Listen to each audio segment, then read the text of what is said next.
In Roseville, California, a high school wrestling match was marred by racism in the stands. Cut it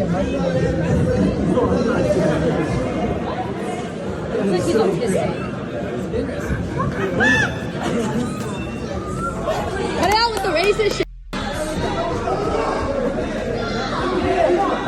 You guys are weirdos. You guys have been yelling this whole time. Monkey chants rained down during Omarion Overby's match, which would go to quadruple overtime. Since the incident occurred, Mercedes Overby, Omarion's mother, has been speaking to the media on the matter. He sent a text in our group text, me and my daughter, and he was like, "Mom, take a look at these videos. I just found out, I think I've been, racism against me." And I watched the videos over and over and over. As a mom, it was hurtful. It was disappointing.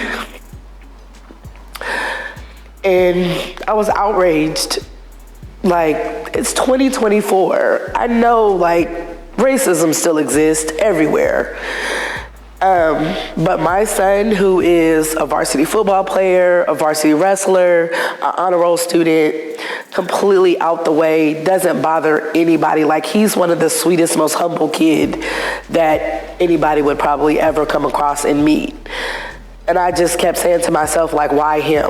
Overby, seen here, is a junior in high school with a 3.8 GPA. He would learn of these videos because a teammate's relative captured them from the stands. Per Kathy Anderson and Joe Davidson of the Sacramento Bee, 2 fans were overheard racially abusing Overby. District officials informed Omarion. One is a Roseville high school student. The wrestler would say they used the N-word and they made monkey gestures. The last 3 days, my son, who eats me out of $300 worth of groceries a week, has been eating top ramen noodles.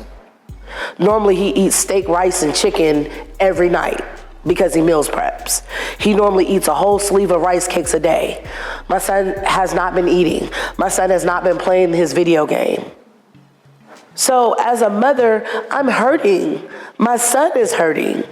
And I don't know how to make it better, but to just keep speaking. Thus, Mercedes has shared her demands for the school. A third-party investigation with the findings being made public to the community, anti-racist education and training, and an approach of a zero-tolerance policy on racism. In addition, per CBS 13, the family wants the students expelled. Mercedes, when learning of what else was said, amongst other derogatory name-calling, was the bigoted hecklers labeling Omarion autistic. He's not, she said. But what does autism look like? Omarion would later tell ABC 10 he was shocked and disgusted at what transpired. He would learn about it the following day and was left speechless. If I heard those words in the match, I don't know what I would have done, he said. I probably would have broken out in a rage, to be honest, hearing those disgusting words. Roseville Joint Union High School District Executive Director of Human Resources, Rob Hasty's email would read, "So you are aware, the district has taken action with regard to the inappropriate action of the students involved. In addition, our principal reached out and apologized personally to the family involved. She also reached out to the Intercom principal to apologize to him and the whole school." Ashley Sarin, Roseville High's president, would release a statement as well, which read as follows. "While we don't yet know all of the circumstances from the event, we want to be very clear. Racism and discrimination in any form will never be tolerated or accepted on our campus. Our student body and staff includes community members from all backgrounds, races, and religions, which is one of many aspects that make our campus exceptional. In addition," she wrote,